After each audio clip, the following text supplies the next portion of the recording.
안녕하세요. 윤용찬입니다. 오늘은 일시납 즉시연금보험 분쟁에 대해서 좀 말씀드리려고 합니다.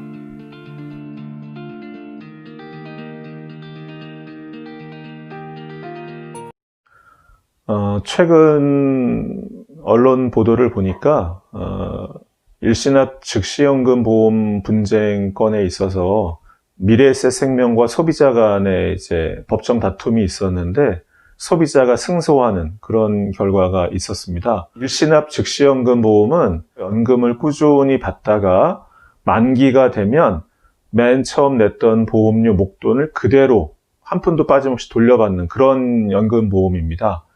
이게 2012년에 굉장히 인기를 끌었어요. 왜냐하면 2013년에 비과세에 관련된 세법 개정이 예고됐기 때문에 이 일시납 즉시연금보험에 가입을 많이 하셨습니다.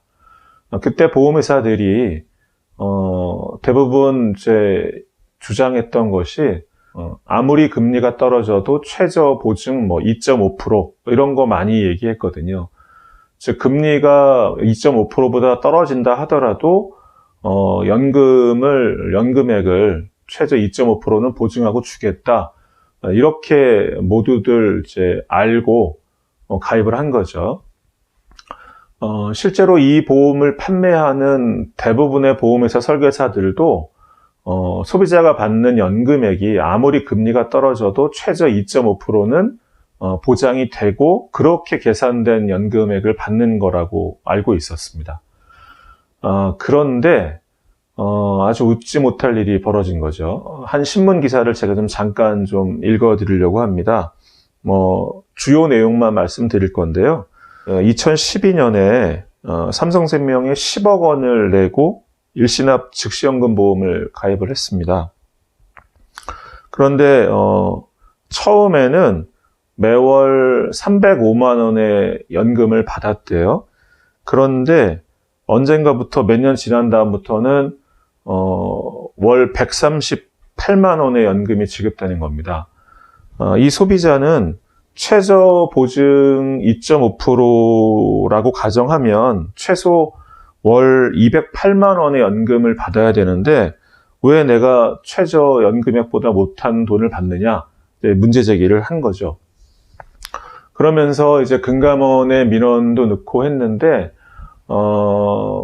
금감원이 이 사안을 좀 살펴보고 나서 최저 보증 이율로 계산된 금액 정도는 당연히 연금액으로 줘야 된다라는 이제 권고를 합니다. 그래서 삼성생명은 그 권고를 받아들여서 소비자에게 최저 보증 이율에 해당하는 연금을 이제 지급하게 된 건데요. 물론 과거에 그보다 적은 돈을 지급했으니까 그 차액을 이제 추가로 지급을 한 거죠.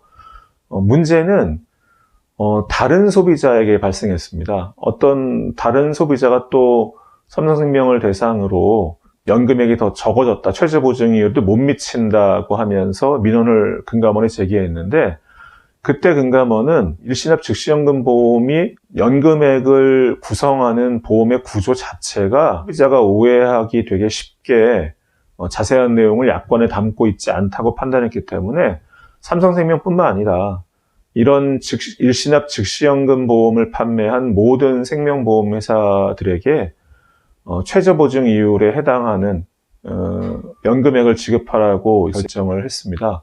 삼성생명은 그 두 번째로 민원을 제기했던 그 소비자를 대상으로 소송을 제기합니다. 삼성생명뿐만은 아니었죠. 대부분의 생명보험회사가 마찬가지였는데요.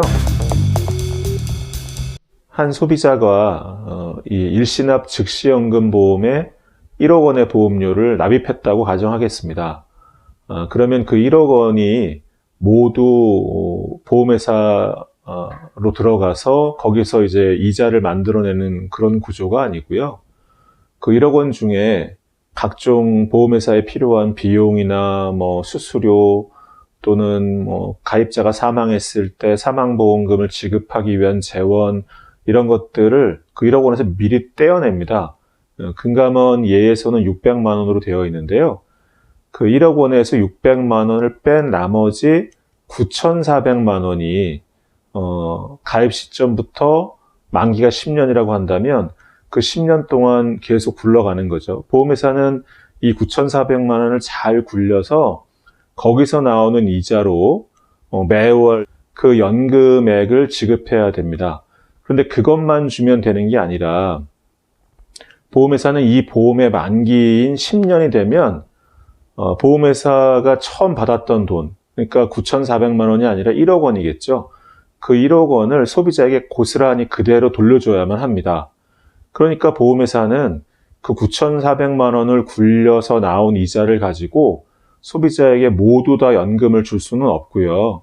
그 돈의 일부는 10년 만기 시점이 됐을 때 1억 원을 만들어서 돌려줘야 되니까 600만 원, 그 비어있는 600만 원을 채우는데 조금씩 가져다 이제 재워놓게 됩니다.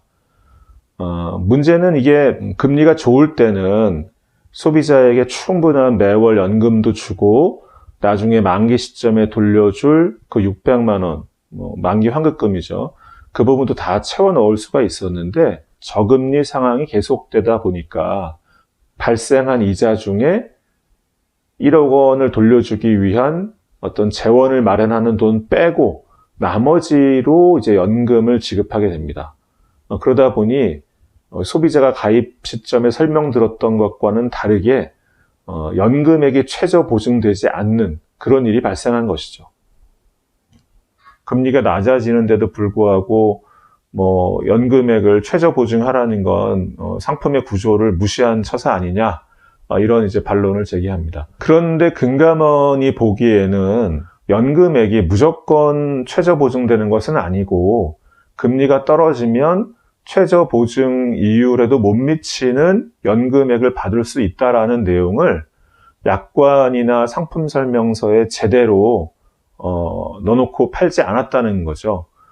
이 부분은 소비자의 알 권리를 침해하는 거기 때문에 설명 의무 위반이다. 그렇기 때문에 소비자들이 이해한 대로 보험금을 모두 약속대로 지급해라, 이런 거예요. 보험회사들은 사실은 이런 아주 복잡한 수식 같은 것들은 이 사건 이전에는 약관에는 잘 집어넣지 않았고요. 대부분 보험료 산출 방법서 이런 부분에 넣어 놓는데 그걸 소비자에게 주지는 않거든요. 보험회사 내부 자료죠. 이 부분이 문제죠. 소비자에게 제공하지도 않은 그런 내용을 가지고 소비자가 받아야 될 보험금을 계산한다면 그러면 소비자는 그냥 마케팅 광고만 믿고 보험에 가입하고 나중에는 예상했던 보험금을, 연금 보험금을 받지 못하는 일들이 비일비재하게 벌어질 수 있는 거지 않습니까? 소비자 입장에서 보면 일종의 사기이고 약탈이라고 느낄 수도 있을 것 같아요. 이제 은퇴를 얼마 남겨두지 않은 상황에서 연금보험을 이제서 가입한다는 건 사실 좀 많이 어려우니까 목돈을 한꺼번에 내서 나중에 연금을 받는 이런 상품, 금융상품 굉장히 필요한 거거든요. 다만 소비자가 꼭 알아야 될 부분이 있다면 그건 상품 설명서 부분에 따라쓰기 조항을 넣는다든지, 즉 보험 소비자가 보험을 가입할 때 반드시 그 부분을 알 수밖에 없는 그런 안전장치를 마련해서 소비자에게 권하는 것이 보험회사들이 소비자로부터 신뢰를 다시 회복하는 좋은 방법이 될 거라고 생각합니다.